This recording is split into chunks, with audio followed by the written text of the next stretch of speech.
بەناوی خۆی بەخشندەی میهرەبان سڵاو لە بینەرانی کەناڵی ئاسمانی پەیام خۆشحاڵم لە بەرنمەیەکی تایبەتی دیداری تایبەت بەوەی بەڕێز و خۆشەویست گەشتمەوە. هەوڵ دەدەین ئەم شەو قسە لەسەر باس و بابەتێکی گرنگ بکەین، ئەویش بۆ ساڵی 2024 شەشەمین پێشانگای نێودەوڵەتی کتێبە لە شاری سلێمانی.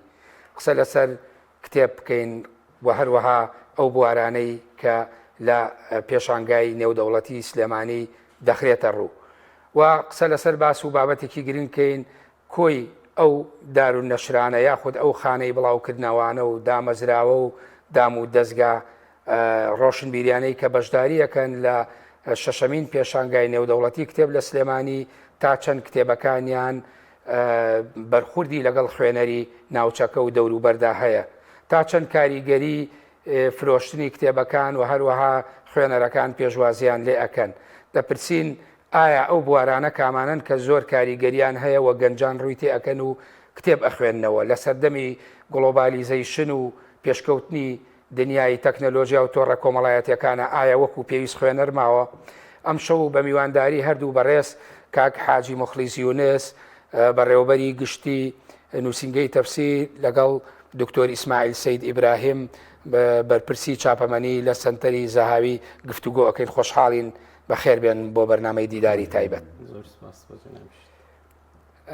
کاک حاجی ئامادەکاری چی کراوە کە بڕیارە ڕۆژی 28/11 پێشانگای شەشەمین پێشانگای نێودەوڵەتی کتێب لە سلێمانی بکرێتەوە؟ خانەی چاپەکان، دام و دەستگا ڕۆشنبیریەکان، دامەزراوەکان ئەوانە چه ئامادەکاریێکیان کردوایە؟ ئامادەکاری تەواو هەیە بۆ پێشوازی لە میوانەکان و لە خوێنەران؟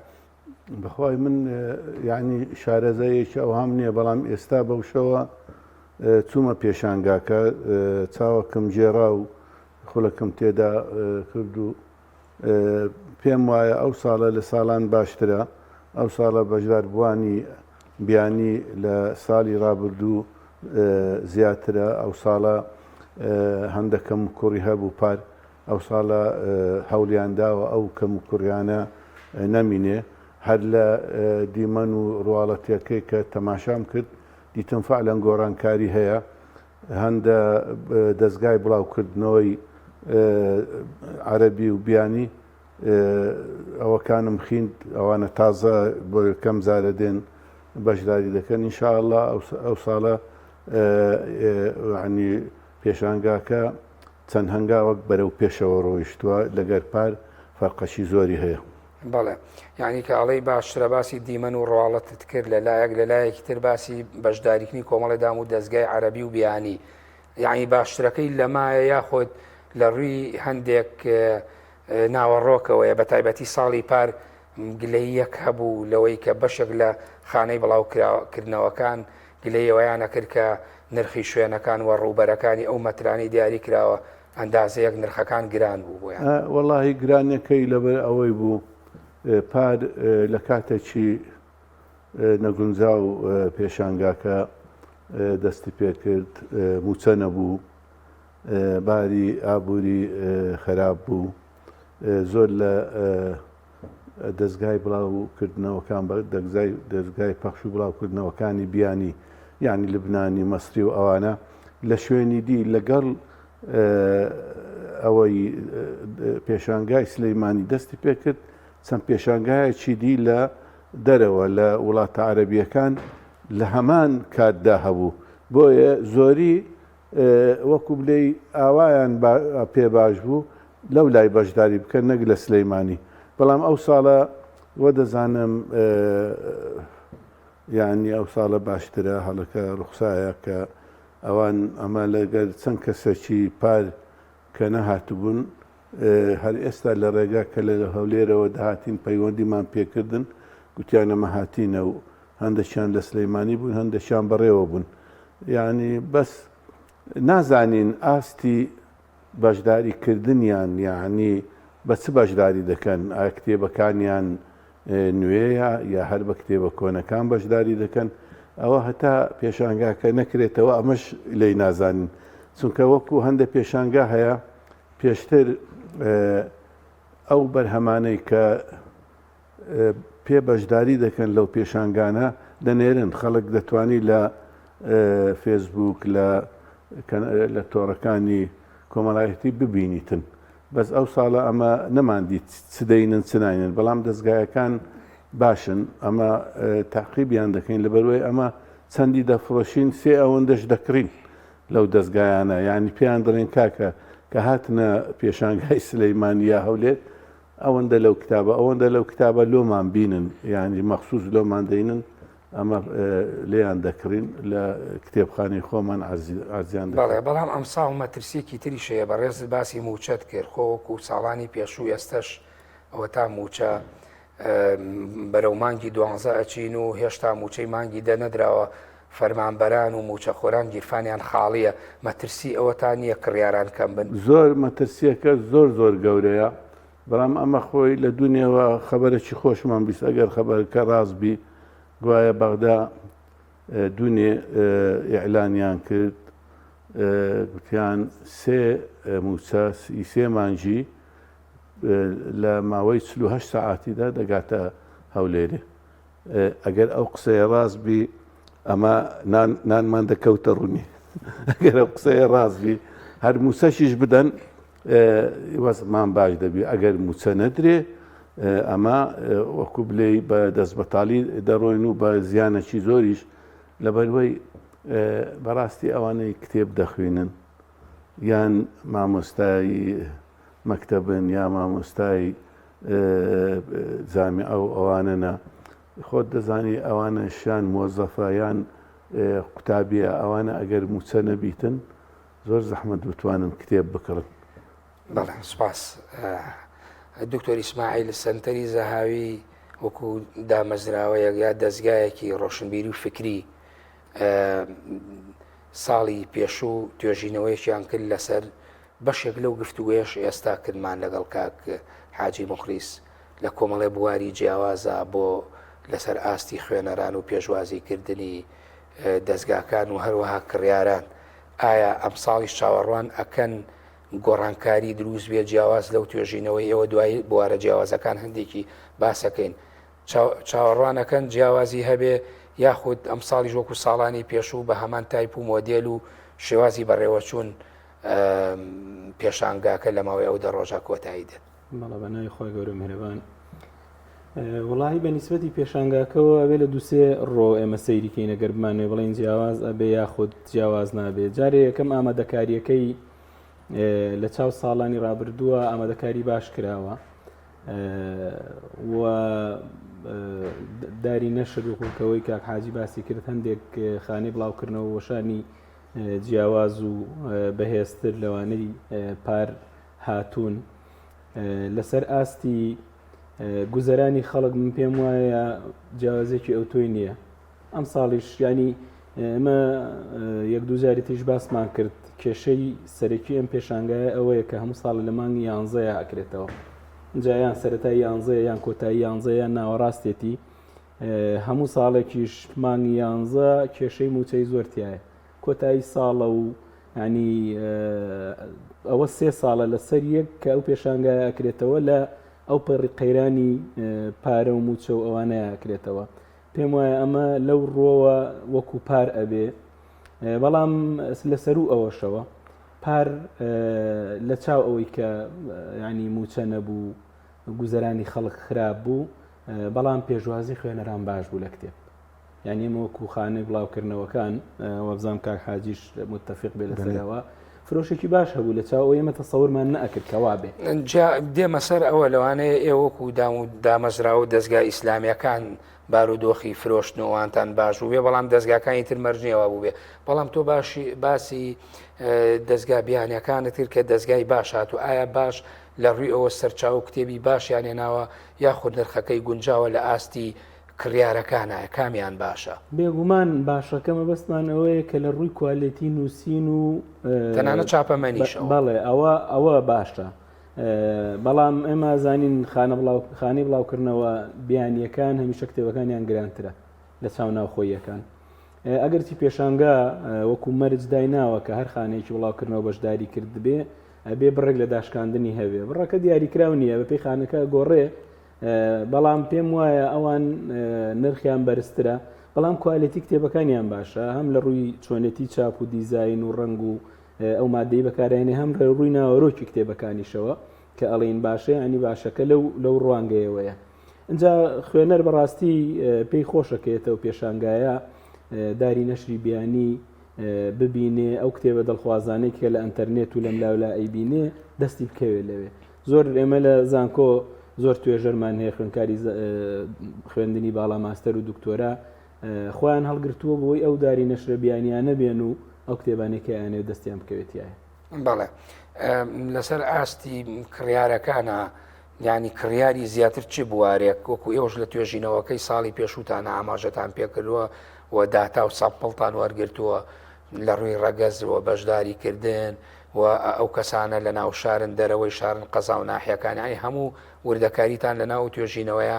کردووە زیاتر ئەوانەی کە کڕیارەکانن ینی بۆ چ کتێبێک پێشوازی لە چ جۆرێ لە کتێبەکانەکەن بڵێن کۆمەڵی ناونیشانی زۆر جیاوازەیەکە لەوەی ئەخرێتە ڕوو کامانەیان زیاتر بازاڕیان گەرمە و کڕیاریانەیە. بێگومان ئەو توێژینەوەیە لەسەر بنەمای قسەیەک بوو کە ئەوترا لە پێشانگای نێودەوڵەتی کتێب لە سلێمانیش و لە هەولێریش بە زۆری ئەو خانەی بڵاوکراوانەی کە بەشداری ئەەکەن خانەی بڵاوکردنەوەی کتێبە ئیسلامیەکانن بە هەموو بوارە جیاوازەکانی کتێبە ئیسلامیەکان وە خوێنەرانیش بە زۆری خوێنەرانی کتێبە ئیسلامیەکانن. ئێمە بەڕاستی ویستمان ئەوە بە شێوەیەکی زانستی و داتا وەربگرین بزانین ئایا تا چەند ئەم پێشانگایانە گرنگیان هەیە وە کتێبی چی بوارێک بە زۆری پێشوازی لە یەکرێ لەلایەن خوێنەرەوە. بۆیە ساڵی پێرار بوو ینی وا بە پێرار ئێمە لە ناو پێشانگاکەیە توێژینەوەکەمان کرد و فۆڕممان بڵاو کردەوە بەسەر خوێنەران سلێمانی بە هەموو قەزا و ناحیەکان وەکو عەینە وەرگیرا بۆمان دەرکەوت کە بەڵێ کتێبی ئیسلامی بە هەموو بوارە جیاوازیەکانەوە لە هەموو کتێبەکانی تر پڕفرۆشترە و خوێنەری زیاترە و خانەی بڵاوکردنەوەکانیش زیاترن کە خانەی بڵاوکردنەوە لەسەر ئەساسی عەرز و تەڵەبە لەبەرەوەی خەڵک پێویستی پێیەتی و خەڵک زۆر لێ ئەپرسێ بۆیە خانە ئیسلامیەکان بەشداریەکەن بە شێوەیەکی بەرفراوانتر. اینجا ئەمە دوایی هاتین ئێمە وردەکاریمان لە ناو پرسیارانەی تریشا کرد ئایا لە بواری کتێبە ئیسلامیەکانە چ کتێبێک زۆرتر پێشوازی لێ یەکرێ. ئەمە هەم وەکو یارمەتی دەرێک بۆ خانەی بڵاوکردنەوەکان هەمیش بۆ زانینی داتا و معلومات بۆمان دەرکەوت کە کتێبی بواری تەفسیر لەلایەن ڕەگەزی نێرەوە زۆرترین پێشوازی لێ یەکرێ. لە یەکەمی ناوە لە توێژینەوە کتێبی تەفسیر لە لای ڕەگەزی ڕەگەزی مێ ژیاننامەی پێغەمبەر صلی الله علیه وسلم سیرەی نەبەوی زۆرتر ئەو کتێبانە ینی کڕینیان هەبوو و داخوازیان لەسەر بووە. دوایی فەرموودە ئەنجا بە شێوەیەکی گشتی فکری ئیسلامی تر فکر و فەلسفەی ئیسلامی و زائیدەن کتێبەکانی بواری گەشەپێدانی مرۆیی ئەنجا لە ناو کتێبە غەیرە ئیسلامیەکان بە شێوەیەکی گشتی کتێبی ئەدەبی زۆرتر پێشوازی لێکراوە لەناو ئەدەبیشا طبعاً ڕۆمان. بەڵێ ئەمانە کاک حاجی مخلیس ئەوەی کە کاک دکتۆر باسی کرد کتێبی ئیسلامیە بوارەکان بواری ئیسلامی بە تایبەتی تەفسیر و فەرموودەیە ژیاننامەی پێغەمبەر صلی الله علیه وسلم لەگەڵ بابەتی فقهیە ئەمە بۆ نووسینگەی تەفسیریش هەر ڕاستە ئێوە داتایەکتانەیە زانیاریتانەیە لەسەر زۆرترین فرۆشی کتێبەکانتان کە زیاتر لە چ بوارێکایە؟ بڵێ ئەمە داتامان هەیە بەس تەنیا لەسەر بڵاوکراوەکانی خۆمان بەس نەشرێکە بەشەکەنەوە. بڵێ ئاخر ئەوان کە دکتۆر باز دەکا ئەوان دیارە وەکو بلێ ئیستفتایان کردیە لە فۆرمیان دابش کردیا و ئیشەکی گەورەترە تەبیعی ئەمە پێمان خۆش بۆ ئەمەش ئەو ئیشە بکەین بەڵام لەبەر ئەمە زۆر مەشغولین ئیشمان گەلک زۆرە و ئەو فەرسەتەمان نییە بتوانین ئەو داتایە بکەین ئینشاءالله ساڵێکی دی ئێمەش دەیکەین هەتا ئەنجامی ئەو کارە یعنی زیاتر بە دیار دەکەوی کاتکردی بەراورد دەکەی کاک حاجی هەر بە دیاریکراوی ئێستا تۆ خۆ ئەزانی بۆ من لە دام و دەستگایەک 500 نوسخە کتێبی تەفسیرت هێناوە لە شوێنێک تر سیرەت هێناوە بوارەکانی تر فقه ئۆسولی فقه و بوارە جیاوازەکان هەموو منطق و ئەوانەی کە پێوتێ کتێب لە بواری ئیسلامیە ینی ئێستا ئەزانی کامەیان زۆرتە فرۆشی ئەدی چۆن نازانین ئەمە تەبیعی هەموو ساڵێک بەبێ یعنی بەراوردکردن بەبێ ئەوەی حیساب بکەی حەسەن دیارە ئەو کتێبانەی کە دەربارەی هیزری ئیسلامی ئەمە کە بڵاوی دەکەینەوە ئەو پرفرۆشتنەوەە هەموو ساڵێک من زۆر کەسەیە هاتوونە پرسیویانە مەثەلەن ئەوەی ئیسلامیە عیلمانیە خەڵکی دیە ئەرێ مامۆستا لەبەر چ کتێبی ئاینی یا کتێبی ئیسلامی پرفرۆشتن لەبەر چ هەتا چەند بەرپرسێک یعنی لە منیان پرسێ لە ئەوە کەمان ئایا لە هەولێر یا لە سلەیمانی کلمە کاکە لەبەر چەند هۆیەک یەکەمین ئاین خۆت دەزانی لەگەر بوونی ئینسان لەسەر ئەو عەردە ئاین هەیە هەموو بیر و باوەڕ و هەموو فەلسەفاتی دنیاە هەموو لە پێغەمبەرەکان هەڵقوڵایە حتا فەلسەفەی یۆنانی فەلسەفەی ئیغریقی فەلسەفاتی دی عالم هەموو لە دینەوە وەرگیرایە بەڵام ئەوەی هەیە پابەند بەدین بووە هەتا ئاخیری هەیە وەکو برێی ساتمەیان کردیە هەیە دزەیان کردیە هەیە ڕێیان گۆڕیە یعنی بەرەو بێدین و ئیلحاد چوینە یەکەمین ئەوە هۆکاری دووەم ئەوڕۆکە وەکو بلێی دیاردەی ئیلحاد دیاردەی گومانەکان کە لەسەر ئیسلام هەیە زۆر کاری بۆ دەکرێت لە هەموو لەسەر هەموو ئاستەچی چەندەها دەستگای بەهێز پڕپارە پڕ ئیمکانیەت هەوڵ دەدەن ئەو گومانانە کە لەسەر ئیسلام هەیە لەناو خەڵکیدا بڵاویکەنەوە دووەمین لەبەر چەند بارودۆخەکی کە بەسەر جیهاندا هاتیە مەوزەی ئیلحاد نەک ئیلا لە ئەوروپا و لە ئەمریکا بەڵکو گەیشتە لای ئێمەش لە کوردستانیش لەو 10 ساڵەی ئاخیری لافاوی ئیلحاد زۆر گەشەی کرد زۆر هەوڵی لۆدرا چەندەها دەستگا کاریان بۆ دەکرد ئەگەر بیانی بی ئەگەر ناو وڵاتی خۆڵاتە ئەفوەگە بیرت نەچێ قسەکانت کەواتە ئەو کتێبانەی کە دژە ئیلحادن فرۆشیان هەیە ئەمن دەزانیت نا لێرەدا ئەمە چ دەکەین تەنیا ئاین وەڵامی ئەو پرسیارانە دەدا مەسەلەن دڵێ کاکە ئەو بوونەوەرە چێ دروستی کردیە بۆ دروستی کردیە ئەو ئینسانە لە چێ هاتووە بۆ کوێ دەچین ئەو پرسیارە ئەزەلیانە بەس ئەمە دەتوانین جوابی بدەینەوە بەس خەڵکی یعنی مسلمان یا ئەهلی دین دەتوانن جوابی بدەنەوە جوابەکانی ئەوان جوابەکی ڕاست و ڕێکە بەڵام ئەوانی تر ناتوانن ئەو وەڵامە بدەنەوە وەکو ئەمە دوای ئەمە ڕۆڵەکانی خۆمان گەنجەکانی خۆمان نەوەکانی خۆمان بەرەنگاری ئەو پرسیارانە دەبن ئەو گومانانە یعنی وەکو بلەی کەواتە گەنجان کڕیاری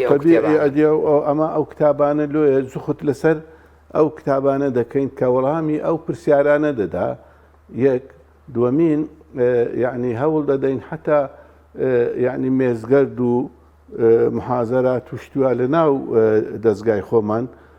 هەمومانجێ چەند مێزگەردەچی دەکەین سیمینارەچی دەکەین لەسەر ئەو بابەتانەی کەوا بابەتی کاتە بابەتی وەختە ئەو دیاردانەی کەوا دێتە سەر ڕوو لە ناو خەڵکیدا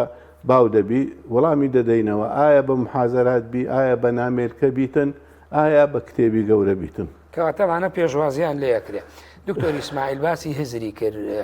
کاک حاجی مخلیس یعنی گرنگە دەستگاکەیەوەش دەستگایەکی فکریە ئێوەش لە ناو کتێبەکانی خۆتانە کە کوی کتێبەکان لە بواری هەموو مەجالە فکریەکانە کار ئەکەن و ئەنووسن و وەرئەگێڕێ کتێب لە ناو کتێبەکانی خۆتانە زیاتر کام جۆرەیان لە کتێبەکان پێشوازی لێەکرێت وە کڕیاریەیە وەڵاهی بێگومان ئێمە کتێبەکانمان زۆرتر کتێبی نوخبەویە خەڵکی دەستە بژێر بە زۆری لای ئێمە کتێب ئەکڕێ جا دەستە بژێر یعنی بەپێی ئاستە جیاوازەکان مەسەلەن لە ناو گەنجانە خوێندکارانی زانکۆ کە ئاستێکی زیاتریان هەیە لە ناو هەڵگرانی بڕوانامەکانە بڕوانامە باڵاکان ینی لە هەموو چینێکە دەستەبژێرێک هەیە نەک ئەوەی کە دەستەبژێر تەنیا کۆمەڵە کەسێکی نخبەی ڕۆشنبیر بێ. ئەو خەڵکانە ڕووەکەنە ئێمە هەموو بوارەکانی فکری ئیسلامی لە لای ئێمە جێگای بایەخە و کتێبەکانیشمان بەڕاستی پێشوازی باشی لێکرێ. بەڵام هەر ئەو تایپە گشتی کە ئێمە لە توێژینەوەکەیە بۆمان دەرکەوت ئەوەش زاڵەوە سەر ئێمەیە. بۆ نمونە لە لای ئێمەش مەسەلەن لە ناو کتێبە ئیسلامیەکانە ڕۆمانی ئیسلامی پێشوازی باشی لێکرێ. لە ڕووی فکری ئیسلامی لە بواری فکری سیاسی بۆ نمونە کتێب پێشوازی باشی لێکرێ. لە بواری مەقاسیدی شەریعە ینی کتێبمان زۆر سەرف ئەبێ. بە شێوەیەکی گشتی ئێمە ینی پێم وان نییە بوارێک لە بوارەکانی فکری ئیسلامی هەبێ بڵێن ئالە بوارەیە خەڵک کتێبەکانی ئێمەی ناویان بەدڵی نیە. بەڵام ئەوەی کە ڕەهەندێکی تری هەیە لەگەڵ لە پاڵ فکرەکەی بۆ نمونە مەسەلەن کتێب لەسەر سەلاحەدینی ئەیوبی ئێمە کتێبمان چاپ کردووە، چەند چاپێکی جیاوازمان کردووە و بە بەردەوامی خەڵک هەر لێ ئەپرسێ و هەر بە دوایە ئەگەڕێت. ئەوە فکری ئیسلامیە مێژووە بەڵام ڕەهەندێکی کوردی هەیە. ئەوە خەڵک ینی پێی وایە کەیتە دەستگاکەی ئێمە سەرچاوەیەکی ڕەسەنی باشی دەست ئەکەوێت لەو مەجالەیە. باش ئەی ئێوە هەربار لەسەر توێژینەوەکە قسە بکەین. ئاستی تەمەەن زیاتر ئەوانەی کە کڕیارن یا کتێبەکان بە دوای ئەو سەرچاوانەوەن لە زیاتر لە چ قۆناغێکی تەمەنانی ئەی تەمەنەکانتان دیاری کردووە چەند فئەیەکتان دیاری. ئێمە گۆڕاوی جیاوازمان هەیە جگە لەوەی کە گۆڕاوی نێر و مێمان هەیە گۆڕاوی بڕوانامەمان هەیە. بەپێی بڕوانامە جیامان کردوتەوە زۆرینەی ئەوانەی کە لە ناو پێشانگایە ئێمە ئیسیفتاکەمان کردووە وابزانم ڕێژەی لە ساعت 40 خوێندکارانی زانکۆن کە هەڵگری یان هەڵگری بڕوانامی بەکالۆریۆسن یان ئەوەتە خوێندکاری بن ینی بەکاری خوێندنان. بەڵێ ئەوانە فئەیەکی زۆر گەورن لە خوازیارانی کتێب. بڕوانامەی ماستەر و دکتۆرا بە ڕێژەی جیاواز و کەمتر هەمانەکە لە ناو پێشانگایە بە دوای کتێبە ئیسلامیەکان و کتێبە ئەدەبیەکانە ئەگەڕێن. لە خوارتر بڕوانامەکان هەتا بێتە خوارتر ئاستی کەمتر ئەبێتەوە. ئێمە پێدراوی تەمەنمان هەیە تەمەنی 18 هەتاکو 30 ساڵەوە بزانم وەرمانگرتووە کە بە تەمەنێکی گەنجی بانداناوە. ئەوە زۆرترین فئەی کڕیاری ناو پێشانگان لەسەر و 40 ساڵ هەتا 50 ساڵیش ڕێژەیەکی باشە. لەسەر و 50 ساڵەوە ڕێژەی خوێنەر کەمە. لە خوار تەمەنی 18 ساڵیشەوە دیسانەوە هەر خوێنەرێکی کەمتر هەیە. بۆیە ئەو تەمەنە زۆرترین لە نێوان 18 بۆ 50. بەڵێ لە نێوان 18 بۆ 50 زۆرترین ڕێژەی تەنانەت جۆری کتێبەکەش دیاری کراوە چیە خوێنەوە وەکوتی تەفسیر سیرە ئێمە گەر نازانم یانی لەوانەیە ئێستا مەجال نەبێ بەشێکی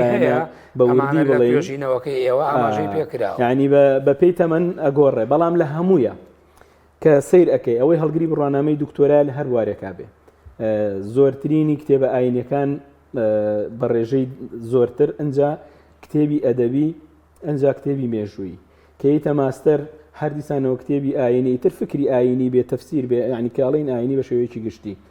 دیسانەوە لە پلەی یەکەمایە ئەنجا بوارەکانی ترکیتە سەر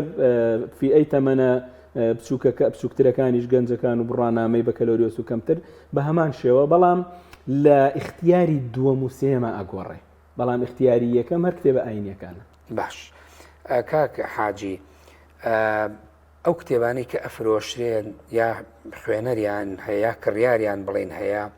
زیاتر کتێبەکانە وەرگێڕاوەکان یا ئەوانن نووسری خۆماڵی و توێژەری خۆماڵی بەرهەمیە ناون. ناتوانی ئەوە وەکو بڵێ ئاماری بۆ بکەی بەڵام بڵێ وانەکان ئەو وانانەی ئەو کتێبانە جوختی لەسەر دەکەن و یا لەسەری دامەزراینە وانەکە حکوم دەکا نەک وەرجێڕاوەڕۆکەکە ئەمە لە تەفسیر بەڕاستی جیاوازیمان لەگەر دەستگایەکانی دی مەسەرەن دەستگای زاوی دەستگایەکی زیاتر 90 لە بۆ نخبەیە وەنیە ئەمە وانە ئیمە لە بۆ نخبە هەیتمان هێلکمان هەیە لە بۆ گەنجان هێڵمان هەیە لە بۆ هەرزەکاران هێڵمان هەیە لە بۆ منداڵان چەندەها هێڵی دیمان هەیە مەسەلەن هەیتمان کتێبەکانی ئەوە هزری ئیسلامی کتێبەکانی هزری ئیسلامی نزیکەی ئێستا گەیشتە 105 کتاب بەس کتێبە شاکارەکانی هزری ئیسلامی کە ئەو نەوانەی لە سەدەی 20 و هەتا لە سەدەی 21 لەسەری پەروەردەکراونە و خولیای ئەو کتێبانە بووینە ئەوانەمان وەرجێڕایتەوە سەر کوردی کەواتە وەرجێڕانە ئەوە وەرجێڕانە بەڵام لە هەمان بابەت کتێبمان هەیە دانراوی نووسەرەکانی خۆمانە نووسەرەکانی خۆمان کاتی کێشەک ڕوودەدا یان گومانێک بڵاو دەفتەوە یان وەکو بلێ شتێک هەڵدەبەستن لە بۆ ئیسلام ئەمە زوو دەینە مەیدان دەزانین مەثەلەن فلان نووسەر فلان بیرمەند لەو بابەتە دەنووسی تەکلیفی لێ دەکەین دەڵێن کاکە ئەلەو بابەتە شتێکی ئەوها ئامادە بکە سەر و چاوەکانیش وا لە لای مەهەیە لە لای خۆت هەیە ئەمە ئەوە تەبیعی ئەوەش هێڵەکە چەندەها هێڵی دیمانەیە مەثەلەن ئەو کەسایەتیانەی لە مێژووی ئیسلامدا کە قسەیان لەسەرە گومانیان لەسەرە یان خەڵک لێیان تێنەگەیشتووە یان تەشویق کراونە مەثەلەن هێڵە چشمان هەیە ئەو کەسایەتیانە کتێبیان لەسەر بڵاو دەکەینەوە ڕاستیەکان چۆنن هەر ئاوا دەینووسین ئەو کتێبانش یان نووسەرەکانی خۆمان دەینووسن یان ئێمە دەچین هەڵدەبژێرین لە کتێبخانەی هزری ئیسلامی کام کتێب جوانترین کتێب چاکترین کتێب پوخترین کتێب لەسەر ئەو کەسایەتیە نووسرایە کامیان بەدڵمان بوو ئیستشارەش دەکەین پرس بە خەڵکی دیش دەکەین کە تاعینمان کرد ئەوەی وەردەژێڕینەوە سەر کوردی مەثەلەن یەکەم کتێب لەو بارەوە دەزانم لەسەر ئەوەل کتێبان لەسەر شێخ عەبدولقادر گەیلانی بوو لەبەرەوەی خۆت دەزانین شێخ عەبدولقادری گەیلانی کابرایەکی عالم بووە زانا بووە بانخوازەکی زۆر گەورە بووە خۆی لەسەر دوو مەسەبیش فتوایدایە بەڵام کە دەبینی ڕەنگدانەوەی تەریقەتی ئەو پیاوە گەورەیە ئەو بانخوازە گەورەیە ڕنگدانەوەکەی ئێستا لە کۆمەلگامان تەشویهەکی زۆر کرایتە سەر تەریقەتی ئەو پیاوە گەورەیە یعنی خەڵک وا تێدەگا ئەوە یعنی کابرایەکی شێت شوڕ 24 ساعت دەف و زەرگ و شیر و لە خۆ بەستیە بەینەما عالم بووە زانا بووە نەدەوی لە کتێبەکەیدا باسی دەکات دەڵێ کاتی هەفتەی ڕۆژێک وتاری دەخوێن هەل لە بەغدا تا کوفە خەڵک دادەنیشت 460 نەفەر وتارەکەیان نەقل دەکرد تەلەڤیزیۆن و ڕاگەیاندن نەبووە 460 ئەو پیاوە خەریکی ئەو ئیشانە بووە ئەو پیاوە خەریکی ئەو شتانە نەبووە ئێستا کە دەکرێت بە ناویوی مەثەلەن هارون ڕەشید هەندە چین هەیە لە ناو مسلمانان لە دەرەوەی مسلمانان مەثەلەن ئەمسالی جورجی زێدان و ئەوانە زۆر گومانیان خستیتە ئەو شخصیەتە گەورەیە کە دەیگۆتە هەور بڕۆ لە چێ دەباری ببارە خەراجەکەت لۆ من دێ سوڵتانێکی خەلیفەکی زۆر زۆر عادل بووە زۆریش خواناز بووە تەشویهیان کردیە سوڵتان عەبدولحەمید جورجی زیدان باسی دەکا دەڵێ بەقەدەر ڕۆژانی ساڵ ئەوەندە ژنەی هەبوو ئەوەندە جاریەی هەبوو باشە ئەو پیاوە کاتی کە ژیانەکەی دەخوێنی کابرایەک بووە ئەو دەوڵەتەی ئەو ئیمپراتۆریەتەی لە وەختەکی تەسلیم وەرگرتیە ناخۆشترین بە شێشەترین کات بووە 22 ساڵ ئەوە خەریکی ئەوە بووە بتوانێت ئەو دەوڵەتە ڕاگری سوڵتان عەبدولحەمید نەبایەڕان دەوەستا دوای هەموو بەڵگەنامەکان ئیسپاتی ئەوەی دەکەن ئەو پیاوە هەر خەریکی عیبادەت بووە ماعەدای خەریکی عیبادەت بووە پیاوەکی هونەرمەند بووە حتا سیمفۆنیەکانی بیتهۆڤن و مۆزارت و ژۆبارتی هەمووی لەبەر بووە خۆی بە پیانۆیان بە ئۆرگەن لێی داوە ئەوەیەک هەموو ئەساس و دیکۆری مەکتەبەکەی بەدەستی خۆی دروستی کردووە هەموو شاکاری عالەمینە بە بێوەی بزمارێک بەکاربینیتن هەموو جێچمە بووە پێدانی ئەم مەقسەدم ئەوەیە چەندەها شخصیاتی ئەوە مەسەن لەسەر سەعید نووسی کتابمان چاپ کردووە لەسەر ئیقبال لەوەی خەڵک بیان ناسی مەثەلەن گەنجی مە نازانن ئیقبال چێیە نازانن هەندە بیرمەندی زۆر گەورە هەیە کاریگەریان هەبووە لەسەر هیزری ئیسلامی لەسەر ڕەوڕەوەی فکری ئیسلامی بە درێژایی تاریخ بەڵام خەڵک گەنجەکانمان ئاگایان لێ نییە یان ئەو کەسایەتیانە لە پێش گەنجەکانمان تەشویح کراینە حتا ئیخۆیی مەثەلەن ئەمە زنجیرەکمان هەیە بە کوردی ئەو بەرهەمە شاکارانەی ئەدەبی کوردی هەر لە سەرتاوە هەتا ئەوڕۆ لەبەر چ ئەوەمان کردووە مەثەلەن ئەوە جاری دەستمان پێکرد بە مەحوی دیوانی مەحویمان سەر لە نوو چاپ کردەوە عینەن بە شەرحی مامۆستا عەبدولکەریمی و کوڕەکانی بەڵام هەستاین پەراوێزێکی دیمان بۆ دروست کرد ئەو چەمکانەی ئەو مستەلاحاتە سوفیانەی کە ئەوان بەکاریان هێناوە زۆر بە ناشرینی ڕەنجی دایتەوەنەوە ناو کۆمەلگای کوردی بەڵکو نوخبەی کوردی ئەدیبە کوردیەکانیش هونەرمەندەکانیش دەورێکی زۆر ڕوخێنەریان هەبووە لەوەی کە تەشویهی مەحویان کردووە تەشویهی ناڵیان کردووە ها باسی کاس و باسی بادە و باسی مەی دەکا ئەهان باسی قەد و باڵا دەکا دەڵێن مێباز بووە یان مەیخۆر بووینە ئەوانە ئێستا چەند کتێبەکمان وە بڵاو کردیتەوە و هەندێکیش بەڕێوەیە بڵاوی دەکەینەوە لە بەڵگەنامە عوسمانیەکان لۆمان بە دیار کەتێ لە بەڵگەنامە عوسمەکان کە ناویان دێتن دەڵێن حەزرەتی مەحوی حەزرەتی ناڵی لە لای مەش دەنێ وەڵا مەیخۆر بووینە و یان مێباز بووینە کەواتە کاک حاجی کەواتە ئەمانەی کە ئێوە ڕاستیەکەنەوە ئێستا یعنی کڕیاری ئەم کتێبانە هەیە پێشوازیان لێکە ڕێژەی فرۆشیان زۆرەمانە حتمما مەبەستەکەی ڕوونکردنەوەکەی دکتۆر ئیسماعیل کە کۆمەڵێک نمونەی هێنایەوە هەر لە سوڵتان عەبدولحەمید شێخ عەبدولقادری گەیلانی مەحوی شاعیر بۆ ئەوە بوو ئەمە تەسیحکردنەوەی ئەندازەیەک یعنیەوانە لە ناو توراسی ئیسلامیا بوون فکری ئیسلامیەکەواتە جگە لە فرۆشەکە و جگە لەوەی کە بازار پەیاکەن ئەمدا دامەزرا و یا بڵێن خانەی بڵاوکردنەوە ئیسلامیەکان ڕۆڵی تەسیحکردنەوەی فکری ئیسلامی ژەبین بۆیە لەوانەیە ئەوە هۆکارێکی تری پێشوازیکردنی خوێنەران و کڕیارانە بەڵێ بێگومان ڕاستەکەی ینی ئێمە کە باز لە پێشانگاژ ئەەکەین پێم خۆش نییە زۆر بوارە اقتصادی و قازانجویستیەکەی ئیبراز بکرێ ئێمە وەکو خۆمان نمە دەستگایکی قازانج نەویستین ئەو کتێبانەی کە چاپی ئەەکەین بە نرخی خۆی و خوار لە تێچووی خۆشی زۆر زار بە خوێنەریە فرۆشین یعنی ئێمە پار داشکاندنی لە 150مان بۆ هەموو کتێبەکانمان کرد نیوەی قیمەتمان لە خوێنەر وەرەگرت ئێمە مەبەستمانە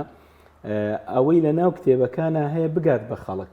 نەک ئەوەی کە ئێمە چەندێک قازانج ئەەکەین و چەندێک فرۆشمان هەیە ینی کە باسی فرۆشیش ئەەکەین ئێمە بێ باز لە پێشوازی خوێنەران بکەین لەو کتێبانەی کە هەیە جا ئەوە گرنگە ئەوەی کە جەنابی کاک حاجی باسی کرد ئێمە بۆمان دەرکەوتووە کە لەم سەردەمەی ئێستاە کێشەی سەرەکی کۆمەلگا موسڵمانەکان کێشەی فکرە کێشەی فکر کێشەیەکی زۆر گەورەیە بە هەموو ڕەهەندەکانیەوە لەبەر ئەوە تەسحیحکردن و ڕێککردنەوەی فکری خەڵکی بە معنای ڕێککردنەوەی ژیانە بە معنای ڕێککردنەوەی تێگەیشتنی دروستە لەو توراس و کەلەپورەی کە ئێمە هەمانە یعنی ئێمە بۆمان دەرکەوتووە کە خەڵک ئێستا ڕابۆتەوە جارێکی تر ئەچێت کەلەپوری ئیسلامی ئەخوێنێتەوە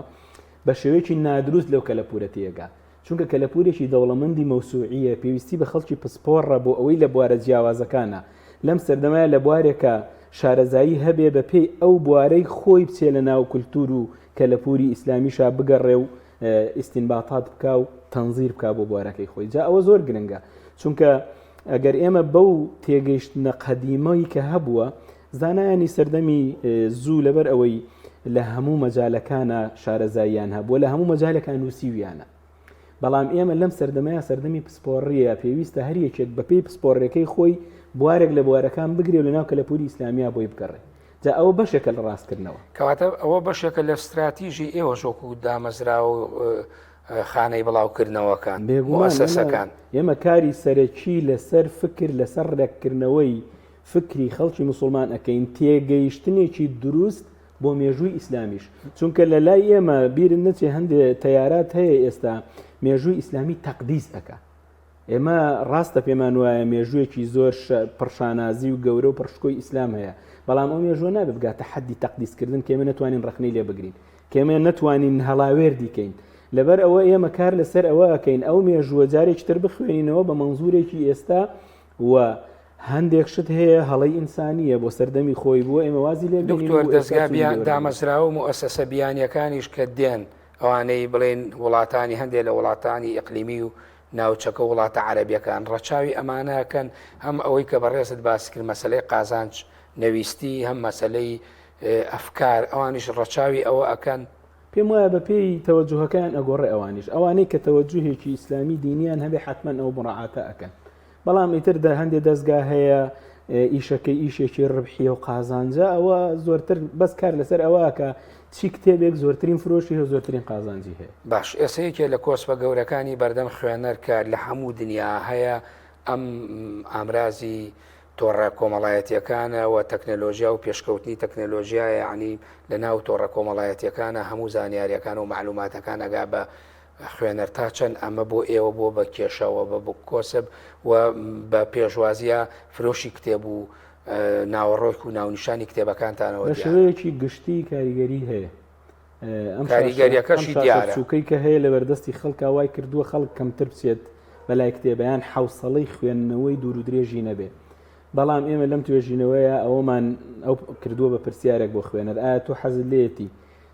لەسەر کتێب بخوێنیتەوە یاخود لەسەر شاشەی زیرەک؟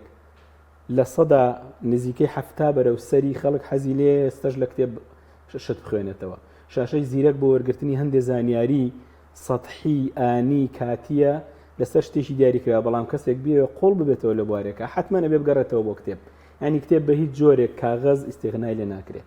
یەکێک لە پرسیارەکانمانەوەی کە جەنابی کاک حاجی جوتی ئێمە زۆر معلوماتمان نییە لەسەری، یەکێک لە پرسیارەکانمان ئەوە بوو ئایا تۆ کتێبی وەرگێڕاو ئەخوێنیتەوە یان کتێبی کوردی دانراو بە کوردی؟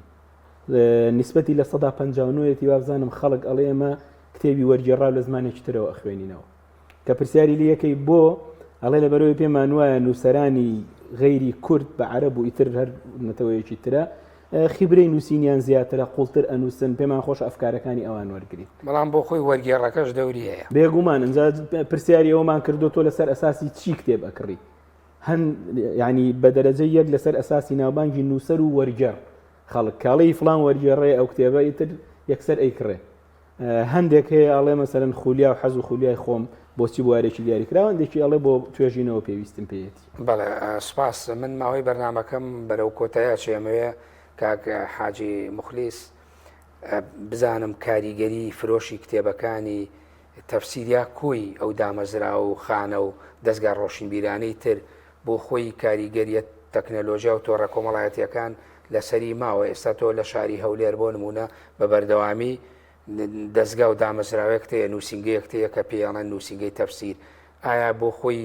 کڕیارەکانت و ئەوانەی کە ڕۆژانە دێن سەردانتەکەن هەستەکەی پاشەکشەیان کردووە بە تایبەتی کە ئێستا دنیای تۆڕە کۆمەڵایەتەکان ڕۆژ بە ڕۆژ فراوانترە بێ و سەرچاوەکان زیاتر لەوێ بڵاوە بنەوە؟ خۆی ئەو ئامێرە تازانە یا تەکنۆلۆژیا تەسیری لەسەر فرۆشتنی کتێب ئەوە کێشەیەکی ئیقلیمی نییە، کێشەیەکی ناوخۆیی نییە، جیهانیە، کێشەیەکە هەموو جیهانی گرتووە. ئەمن ئەو ساڵە 2000 یا 3000 سویمە بەریتانیای مەسەلەن دیتیتم لە هەندێک کتێبخانەکان 8 کتێبیان لە چیسەکی دانایە لەسەری نووسیتیان هەمووی بایی 40 پاوە نییە. دەبێت کە تەماشای کتێبەکان دەکەم لە لای ما ئەگەر ئەوە کاتی خۆی کە دەمانهینا لە دەرەوە ئەو مەجموعە کتێبە بایی 200 پاوەنی بوو، ئێستا لەوێ بە چلی دەفرۆشنەوە. یعنی بزانە چەند تەسیری تۆڕی کۆمەڵایەتی گەلک زۆرە. طبیعی توی تۆڕی کۆمەڵایەتی ئەو تەسیرە ئەو تەسیرە گەورەشی نییە ئەوی ئەمە لێی تێدەگەین. ئێستا حەز دەکەین ئەمە دنیا بەرەو باشی دەچیتن. ئێستا خەڵکەکە هەستی کردیە کە کتێب سەرچاوی زانست و معریفەیە، کتێب سەرچاوی عیلمە، بەڵام کاغەز پاشەکشەی نەکردووە. نانە پاشەکشەی کردووە، بەڵام ئێستاوا دەیەوێ دیسان عافیەتی خۆی بگەڕێنتەوە یەواش واش. ساڵ بە ساڵ ئەوە سێمین یا چاریمین ساڵە هەست دەکەین یعنی خەڵکەکە تێگەیشتووە ئەوش هۆکارەکەی نازانم لەبەر چیە لەبەر ئەو هەموو دیمانە و بەرنامە و ئەوانە کە کرایە لە تەلەڤیزیۆنەکان کە باسمان تێدا کردووە کە کتێب سەر و چاوەیە چونکە مۆبایل و ئەنتەرنێت و ئەوانە زانیاریت دەداتێ زانستت ناداتێ ئەو زانیاریانە زۆربەی زۆری ڕاست نییە درۆیە یعنی خەڵکەکەش ئەوە نازانی دەکەویتە ناو تۆڕی ئەو درۆیانە مەثەرەن خاصەتەن ئێستا دەکای سناعی پەیدا بووە بە دەکای سناعی ئەو خەڵکەیان جێلی وێل کردووە شتی وا بڵاو دەکەنەوە لەی وابێ ئەو کابرای سبەینە دێتە ناو بازار دێتە ناو دەستگای خۆی یا دێتە ناو دائیرەی خۆی دێتە مەکتەب ئەوی دیکە کە شتێکی ئاوا ڕووی داوە ڕوشی نەداوە درۆیە بەڵام کتێب سەر و چاوەی زانست دەمینێتن هەتا دنیامایە من لەسەر ئەو مەوزوعە ئەشۆد پرێس هاتن ساڵێکی لە هەولێر لە پێشانگای نێودەوڵەتی دیمانەیان دەگەکردم سەعات و چارێگەک لە قسەم لۆکردن تەبیعی لە زۆر لە کاناڵەکانی عالم بلاویان کردیتەوە دنیا ئەوانم زۆر جوان شی کرد لۆیان زۆر بە دڵیان بوو یعنی دیار بوو دەیانگو ئیسفادەشی زۆرمان کرد لەوەی کە ئومێدمان هەیە کتێب دیسان دەگەڕێتەوە باری دۆخی زاران سپاس من بەرنامەکەم تەواوە لە نیو خولەکەگە دوا قسەد لەسەر کتێب کڕیار پێشانگای شەشەمین پێشانگای نێودەوڵەتی کتێب شتێک کتێبێ پەیامێک بۆ کڕیاران بۆ بینەران بۆ ئەوانەی کە سەرچاوە ئیسلامیەکانە خوێندنەوە و بایەخی پێ نیو خولەک ئەگە بتوانی دوا قسەی خۆت بکەیت وەڵای ئەمە زیاتر پێمان خۆشە یعنی ئەوانەی کە کتێبی ئیسلامی دەخوێنن ئەوانە هەر وەکو بێ بێپێیەکانن ئەوانە ئیخۆمانن ئەمە زۆر شتمان بڵاو کردیتەوە خاصەتەن ئێستا ئەو ساڵە ئەوە دوسێ ساڵە جوخت لەسەر شت دەکەین کەوا غەیری خوێنەواری موسڵمان ئەو کتابانە بخوێنیتن من خوێنەواری موسڵمان کاتێک کتێبەکەی دەخینەوە ئیماڵی خۆتە بەڵام پێمان خۆشە زیاتر ئەوانەی باوەڕیان بە ئیلمانیەتەیە باوەڕیان بە مارکسیەتەیە باوەڕیان بە ئەو ڕەوتانە کە لە ڕۆژ ئاواوە لۆمان هاتووە ئەوانە زیاتر لەسەر ئەوە ئەمە جوختمان کردێ و کتێبەکی زۆرمان بڵاو کردیتەوە عینی وەختیش ئەمە نزیکەینەوەت کتێب بڵاومان کردیتەوە ئەو زانستانەی کە لە کولیات و جامیعات دەخوێندرێتن تەبیعی ئەوان بە کوردی بەس بە کوردی دەزانن لە ئینگلیزیەوە لە عەرەبیەوە یان بە کوردی مامۆستایەکان ئەو وانەیەی دەڵێنەوە ئەوان نووسیویانە ئەوانەمان بڵاو کردیتەوە هەتا ئەو کێشەیە نەمینێتن لە سپاس دەستخۆشنی و خولەک بۆ بەڕێزیش دکتۆر ئیسماعیل وەڵام منیش ئەگەر هەر تەخسیسی قسەکەی کاک حاجی بکەم ئەوەیە کە پێم وایە خەڵکی ئیسلامی و داری نەشر و خانەی وەشانی ئیسلامی کتێبی زۆر جددیان هەیە بە تایبەتی مەسەلەن ئێمە وەکو سەنتەری زەهاوی لەسەر ڕەوتێک ئیش ئەەکەین کە پێی ئەوترێ قوتابخانەی یەکتر تەواوکردنی زانستەکان لە ڕووی فکریەوە ئێمە بڕوامان بەوە هەیە کە جیهان ئەبێ بگەڕێتەوە بۆ ئەو خاڵەی زانستە سروشتی و مرۆڤایەتیەکان جارێکتر بگەڕێنەوە بۆ ئەوەی کە تێر بکرێن تەواو بکرێن بە زانستە ئیلاهیەکان و زانستەکانی وەحی چونکە ئەم شارستانیەتە غەربیەی ئێستا کە هەیە ڕاستە لە ڕووی تەکنۆلۆژیا و زانستەوە زۆر پێشکەوتووە بەڵام زانستێکی مادیە تەکنەلۆژیایەکی مادیە پێویستی بە زۆری دووەمی معریفە هەیە کە معریفەی ڕۆحی و معریفەی ئیلاهی و وەحیە. بەڵێ زۆر سپاس بۆ دکتۆر ئیسماعیل سەیبراهیم بەرزنجی بەرپرسی بەشی چاپەمەنی لە دەستگای زەهاوی سنتەری زەهاوی سپاس بۆ کاک حاجی مخلیس بەڕێوەبەری گشتی نووسینگەی تەفسیر سپاسانەکەم ئەم شەو لە دیداری تایبەت ئامادە بوون. بەڵێ بینەرانی بەڕێز و خۆشەویست بەم شێوەیە هاتمە کۆتایی دیداری تایبەتی ئەم شەومان تاوەکو دیدارێکی تر بەخۆی گەورە و میهرەبانتان دەسپێرم کاتێکی خۆش بۆ هەموو لایەک سپاس.